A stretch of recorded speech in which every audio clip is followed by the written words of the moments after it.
1 августтан тарта министрлер кабинети 2021-2022 жылдары Баткен жана Ош облустарындагы чегара кагылышууларында жабыркагандарга жана каза болгондордун үй бүлөлөрүнө ай сайын берилүүчү социалдык жөлөк пулдун өлчөмүн 5500 сомго чейин көтөрүүнү сунуштады. Тиешелүү токтом долбоору Эмгек министрлиги тарабынан демилгеленип 31 июлда коомдук талкууга коюлмакчы.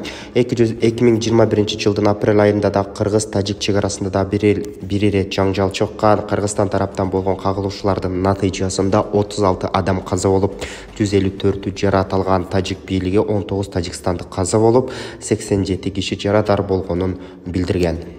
Ош шаарында ата журттун ажары Сейилбак аллеясы курулууда. Бул тууралуу бүгүн 2 августта Ош шаарынын мэриясынан кабарлашты. Маалыматка ылайык, ал Султан Ибраимов атындагы Ош улуттук драма театрынын айланасына салынып, 7 облустун жана Бишкек, Ош шаарларынын кереметтүү жаратылышын, кооз жерлерин чагылдырган Сейилбак болмокчу. Белгилеп кетсек, аллея Кыргызстандын эгемендүүлүгүнүн 32 жылдыгына карата бүткөрүлмөкчү. Өзгөчө Кырдаалдар министрлиги сууга чөккөн экөөспүрүмдүн өмүрүн сактап калган Даниэль Дрыгага сыйлык тапшырды. Бул тууралуу бүгүн 2 августта аталган министрликтин маалымат кызматынан кабарлашты. Маалымдалгандай, 16 жаштагы Даниэль Дрыгага ушул жылдын 22 май күнү Чоң Чүй каналына чөгүп кеткен 10-11 жаштагы экөөспүрүмдү куткарып калган. Министрлик анын эр жүрөктүүлүгү менен жана жасаган эрдигин жогорку баалап, министр Бобек Ажыкеев жеке тапшырмасы менен атайын медаль тапшырды. Өзгөчө Кырдаалдар министрлигинин Бишкек шаары боюнча башкармалыгынын өздүк курамы жаштарга жана келечек муундарга үлгүлүк боло турган Даниэль Дрыгага ыраазычылык билдирип, ийгилик каалады. Бишкектин Ленин району боюнча жогорку кеңешке шайлоого катышууну каалагандардын саны 14кө жетти. Бул тууралуу кечээ 1 августта Борбордук шайлоо комиссиясынан билдиришти. Маалыматка ылайык, БШКга депутатка талапкерлигин көрсөткөн Марат Эсанамановдон арыз келип түштү.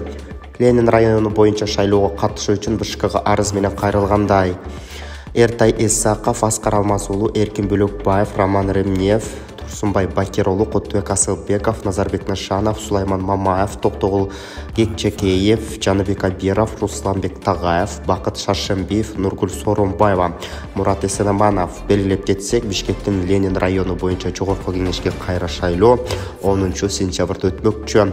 Аны өткөрүүгө бюджеттен 13.208.8 миң сом кетмекчи. Сокулук айылында кичи футбол аянтчасынын курулушу аяктап жатат. Бул тууралуу президенттин Чүй облусундагы өкүлчүлүгүнөн 2 августта билдиришти. Маалыматка ылайык, футбол аянтчасын курууга жергиликтүү бюджеттен 4,5 миллион сом бөлүнгөн. Учурда имараттын 90% аяктап калды. Аянтча ушул жылдын октябрь айында пайдаланууга берилерин айтышты. Дүйнөнүн эң кара адамы делген бразилиялык Сау Хосе Паулина Гомес каза болду. Бул тууралуу чет элдик басылмалар жазып чыкты. Ал 28 июлда 127 жаш курагында Минас Жерайс штатындагы Педро Бонита шаарында каза болгон. Сильванын каттуу кеңсесинин маалыматы боюнча, Хосе Паулина Гомес 1895 жылы 4 августта туулган деп жазылат маалыматта. Туугандарынын айтымында, Гомес узак өмүр бою мал чарбачылыгы менен алектенип, ат менен саякаттап жүргөндү жакшы көрчү. Ал ден соолугуна байланыштуу 4 жыл мурун гана ат минүүнү токтоткон.